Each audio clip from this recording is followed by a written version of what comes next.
Hi friends, welcome to Karanya's kitchen.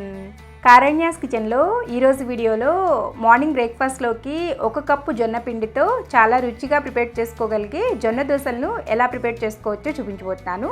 ఇందులో ఇన్స్టెంట్గా చేసుకుంటాము, పెరుగు కానీ వంట సోడా కానీ ఏం అవసరం లేదు. చాలా టేస్టీగా ఉంటాయి. ఇప్పుడు ఎలా ప్రిపేర్ చేసుకోవచ్చు అనేది వీడియోలోకి వెళ్ళి చూసేయండి. ఈ జొన్న దోశల్ని ప్రిపేర్ చేసుకోవడానికి ముందుగా ఒక గిన్నెని తీసుకుని అందులో 1 కప్పు జొన్న పిండి వేసుకోండి. అలాగే 1/2 కప్పు వరకు బియ్యం పిండి వేసుకోండి. బియ్యం పిండి వేసుకోవడం వల్ల ఈ దోశలు క్రిస్పీగా చాలా బాగా వస్తాయి. నెక్స్ట్ ఇందులోనే మీ రుచికి సరిపడినంత ఉప్పు అండ్ 1 టీ స్పూన్ జీలకర్ర వేసి ఒకసారి గరిటెతో ఇవన్నీ కలిసేట్లు కలుపుకున్న తర్వాత ఇందులో కొద్దిగా నీళ్ళని పోసుకుంటూ పిండిని మనం రవ్వ దోశ కలుపుకుంటాం కదా, అలా జారుగా కలుపుకోవాలి.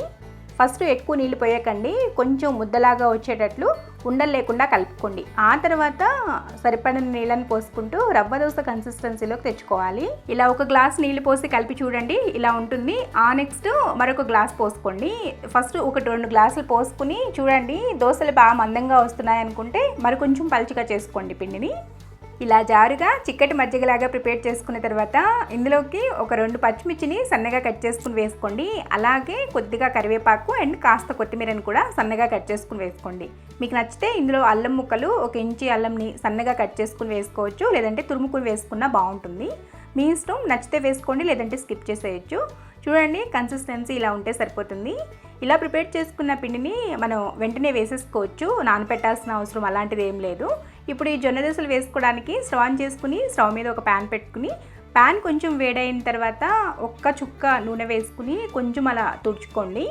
ఇప్పుడు ఈ ప్యాన్ బాగా వేడవ్వాలి. వేడైన తర్వాత సన్నగా కట్ చేసి పెట్టుకున్న ఉల్లిపాయ ముక్కలు ప్యాన్ మీద వేసుకోండి. మీరు కావాలనుకుంటే ఈ ఉల్లిపాయ ముక్కలు మనం ముందుగా ప్రిపేర్ చేసుకున్న బ్యాటర్లో అయినా సరే వేసుకోవచ్చు, కానీ ఇలా వేసుకుంటే చక్కగా కాలి క్రిస్పీగా బాగుంటుంది దోశ.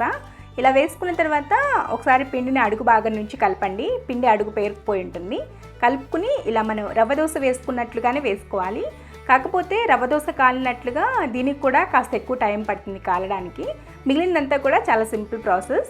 ఇలా వీడియోలో చూపిస్తున్నట్టుగా ఫస్ట్ చుట్టూ పోసుకోండి పిండి, ఆ తర్వాత సెంటర్లో పోసుకోండి. చుట్టూ ఫస్ట్ పిండి అనేది కాలుతూ ఉంటుంది, మధ్యలో సెంటర్లో ఫస్ట్ వేసుకుంటే అది అటు ఇటు స్ప్రెడ్ అయిపోతుంది అనమాట. అందుకోసం ఇలా ప్యాన్కి సరిపడినంత వేసుకుని ఫ్లేమ్ని మీడియం టులో అడ్జస్ట్ చేసుకుంటూ మధ్యలో ప్యాన్ని అటు ఇటు తిప్పుతూ ఉండండి. ఎందుకంటే మంట అనేది అన్ని వైపులా రావాలి కదా, సో అందుకోసం అటు ఇటు మధ్యలో కదుపుకుంటూ బాగా కాల్చుకోవాలి క్రిస్పీగా.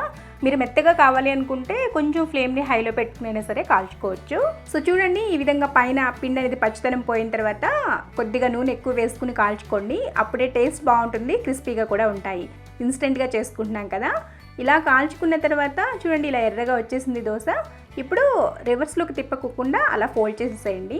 సో ఇలా కాల్చుకున్న దోశలను ప్లేట్లోకి వేసుకుని వేడివేడిగా సర్వ్ చేసుకోవడమే. మీకు నచ్చిన చట్నీతో సర్వ్ చేసుకోండి, అంతే. ఇదే విధంగా మిగిలిన పిండితో కూడా ఈ జొన్న దోశలను వేసుకోవాలి. మీకు ఇంకా జొన్న దోశలు హెల్దీగా కావాలి అనుకుంటే ఆ బ్యాటర్లో ఒక మీడియం సైజ్ క్యారెట్ని తురుముకుని కూడా వేసుకోవచ్చు. టేస్ట్ బాగుంటుంది అండ్ హెల్దీ కూడా. అండ్ మన ఛానల్లో రవ్వ దోశలు ఇన్స్టెంట్గా వేసుకునేవి, పెరుగు వేస్ట్ చేసుకునేవి, పెరుగు లేకుండా వేస్ట్ చేసుకునేవి ఉంది.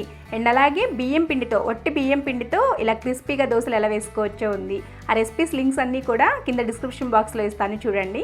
చూసారు కదా, చాలా సింపుల్గా జొన్న పిండితో ఇన్స్టెంట్గా ఈ బ్రేక్ఫాస్ట్ని ఎలా ప్రిపేర్ చేసుకోవచ్చు. మీరు కూడా మీ ఇంట్లో తప్పకుండా ట్రై చేయండి. ట్రై చేశాక మీకు ఎలా వచ్చిందో కింద కామెంట్ సెక్షన్లో కామెంట్ చేయండి. మీకు ఈ వీడియో కానీ నచ్చినట్లయితే వీడియోని లైక్ చేసి ఈ సింపుల్ అండ్ ఇన్స్టెంట్ బ్రేక్ఫాస్ట్ రెసిపీని మీ ఫ్రెండ్స్కి, రిలేటివ్స్కి షేర్ చేయండి. మరిన్ని యమ్మీ అండ్ టేస్టీ రెసిపీస్ కోసం కారణ్యాస్ కిచెన్ని సబ్స్క్రైబ్ చేసుకోండి. పక్కనే ఉన్న గంట సింబల్ని కూడా నొక్కండి. Thanks for watching.